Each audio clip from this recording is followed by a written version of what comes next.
नहीं आप सुन पाए हैं, सबके प्रति मैं सम्मान प्रकट करता हूं और आश्वस्त करता हूं कि राष्ट्रीय जनता दल को बुलंदी पर पहुंचाने के लिए आपके सहयोग से मैं अथक परिश्रम करूंगा, अथक परिश्रम। आपसे भी एक वादा मुझे चाहिए, भूलना मत, आप चुनाव के मैदान में हैं।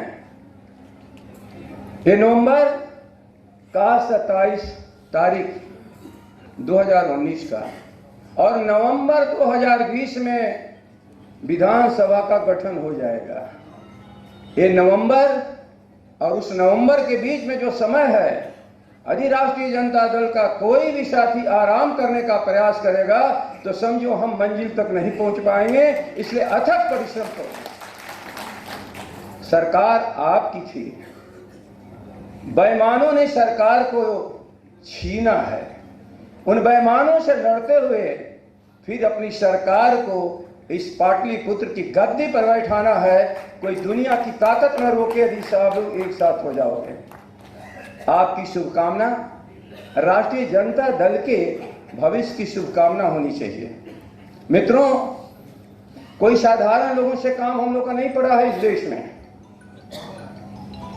कोई हो सकता था रात के अंधेरे में छोटे मोटे चोरी करता हो, सजा भी उसको होती रही होगी, लेकिन सरकार की चोरी दुनिया में पहली मर्तबा भारत में हुई है। महाराष्ट्र में ये आप सबों के सामने आ चुकी है। सरकार की चोरी दुनिया में किसी ने नहीं सुना था। लेकिन वाह रे भाजपाई, जब आदरणीय लालू जी कहते थे कि भारतीय जनता पार्टी भारत जलाओ पार्टी है, तो लोग उसको मजाक समझते थे। क्या है भारत को जलाना? भारत के संविधान से अलग जाकर के कोई हुकूमत करे तो भारत का संविधान ही नहीं रहेगा, तो भारत कहां बचेगा? महाराष्ट्र में जो हुआ है कोई साधारण खेल नहीं है।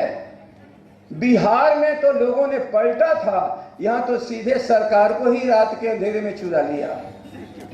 ये कौन लोग हैं जिनके पास बहुमत नहीं है? अडानी अंबानी की ताकत के बल पर, उनके पैसे और धन दौलत की बदौलत सरकारों को खरीद रहे हैं। दोष भी इनका नहीं है। कहते हैं कि हम व्यापार करते हैं, लेकिन उनके साथ जुटकर काम करने का मौका मिला। यही मेरे जीवन की निजी पूंजी और धरोहर है और मैं आपको आश्वस्त करता हूं, जो भी मेरे पास अनुभव है उस अनुभव का पूर्ण प्रयोग 2020 की लड़ाई लड़ने के लिए मैं करूंगा।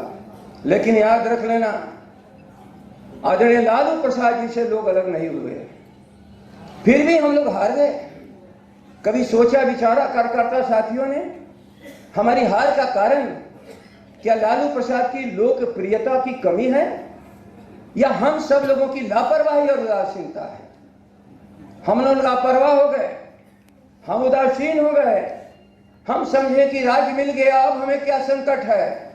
लेकिन भूल गए कि बाचाल और चालाक लोगों ने जो महात्मा बुद्ध को उखाड़ फेंका यहां से, भले उनका विचार दुनिया में आज भी सामयिक है, वो कहीं ना कहीं हम लोगों को भी उखाड़ फेंकेगा। वो व्यापारी हैं, वो क्या कर सकते हैं इसकी कल्पना आप सबों के सामने है। जहां बहुमत, जहां अखबार छाप रहा है कि कल शपथ ग्रहण करेंगे, वहां के 3 दलों के संयुक्त नेतृत्वकर्ता शिवसेना के ठाकरे साहब, और खबर क्या आ रही है टेलीविजन पर, शपथ हो गया। ये दुनिया का आश्चर्यजनक घटना, आश्चर्यजनक घटना। लेकिन माननीय सर्वोच्च न्यायालय को जो ये निर्णय दिया है, उनके कई निर्णयों से हम सहमत हम लोग नहीं हैं। मैं उसकी चर्चा नहीं कर रहा हूं, लेकिन ये निर्णय साबित करता है कि यदि सर्वोच्च न्यायालय नहीं होता तो क्या महाराष्ट्र में सरकार बनती, क्या कर लेना। लेकिन यह सर्वोच्च न्यायालय कब है? जब भारत का संविधान है। भारत का संविधान बाबा साहब आंबेडकर ने आजादी के बाद जो भारत की जनता को, भारत की जनता के लिए निर्मित, स्वीकृत, समर्पित किया, यदि वही मिट गया। कभी कभी बाबा साहब आंबेडकर को मानने वाले लोगों से मैं चर्चा करता हूं।